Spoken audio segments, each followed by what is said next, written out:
Hagize umuntu ukubaza uti ni hano barya inzoka nyinshi ku isi nta kuzuyaza, benshi muri twe bavuga Ubushinwa. Niho hantu barya inzoka, yaba izifite ubumara ndetse n'izitabufite. Birumvikana nk'ibiteye ubwoba, ariko bituma binjiza amamiliyari menshi y'amadolari aturutse mu nzoka. Abashinwa nyuma yo kubona umusaruro uva mu nzoka, nibwo bigiriye inama yo kuzorora nk'andi matungo yose asanzwe, kuko kuyahiga mu mashyamba babonaga bibagora kandi bikaba byaviramo ibyago byinshi byo kuba bahasiga ubuzima. Wakibaza uti bikorwa gute kugira ngo worore inzoka kugeza ikuze? Mu gusobanukirwa byose, niba ari ubwa mbere ugeze aha, ndakwibutsa gukora subscribe. Njye ndi Ismail Jeje, ikaze.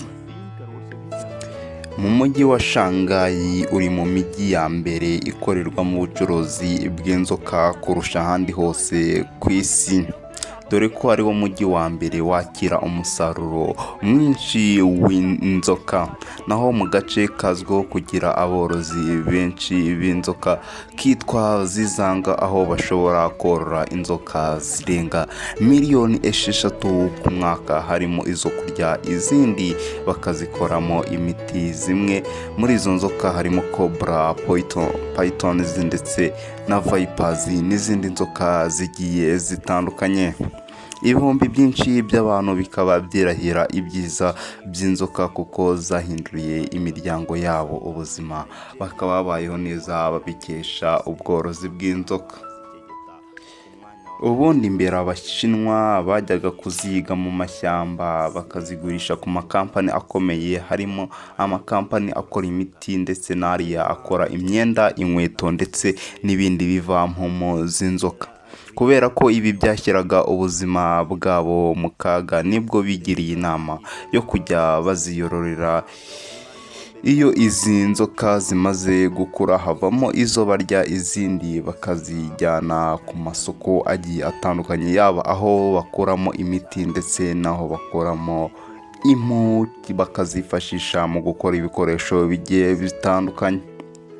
Izi nzoka z'Abashinwa kandi zifite isoko, kuko hari izoherezwa muri Amerika, mu Budage ndetse no mu Bwongereza n'ahandi hagiye hakomeye ku isi hagacururizwa izi nzoka zivuye mu Bushinwa. Nk'ubundi bworozi bwose, inzoka nazo zikenerwa kwitabwaho kugira ngo zikure neza, aho bisaba iminsi iri hagati ya 30 na 35 kugira ngo zibe zamaze gutera amagi, aho imwe ishobora gutera amagi 12 kugera kuri 21 buri gihe uko iteye, ubwaho n'inyuma yo guhura n'ingabo. Ikindi kandi, inzoka zororerwa ahantu ushobora kugenzura ubushyuhe n'ubukonje, aho amagi bayashyira mu kabogisi gafunze neza, maze bigatwara iminsi iri hagati ya 70 na 75 kugira ngo amagi abe yamaze kwimena. Ikindi kandi, mu gihe amagi ategerejweho kwimena, bisaba kuyakurikirana umunsi ku wundi, iryangiritse rigakurwa mu yandi igitaraganya vuba na bwangu. Izi nzoka nyuma yo kuva mu magi zishyirwa mu dukeji, aho buri nzoka ijya mu gakeji kayo. Uko zigenda zikura mu kuzigaburira bisaba ubwitonzi buhagije, aho iz'ubumara zigaburirwa utuyoka two mu mazi, ibikeri, imbeba ndetse n'ibindi, naho izo kurya zigatungwa n'inyama zisanzwe, harimo iz'inka, iz'inkoko cyangwa se n'imbeba n'ibindi.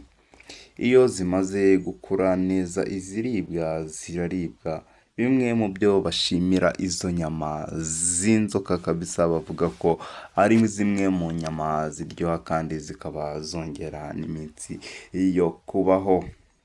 Naho inzoka z'ubumara zifashishwa mu gukora imiti y'akataraboneka kwa muganga, harimo nk'imiti igabanya ubukana gutuma amaraso avura, serumu ndetse n'ibindi bigiye bitandukanye, cyane cyane impyiko z'izi nzoka zivamo imiti ya danje cyane yifashishwa n'abaganga. Ikindi kandi impu z'izi nzoka ni idolari, aho uruhu rumwe rushobora kugura arenga ibihumbi 10 by'amadolari. Bivuze ko kugeza uru ruhu rw'izi nzoka ku nganda nka Louis Vuitton, Gucci ndetse n'ahandi uba uri umwami, kuko nizo zigaruka zavuyemo imikandara, inkweto nziza zikomeye, amashanete, ibintu byinshi bigiye bitandukanye, amakote n'ibiki byose biva mu z'inzoka. Nyuma yo kumva iki kiganiro, weho urumva inzoka wayifata uko wayifataga ari kwiri.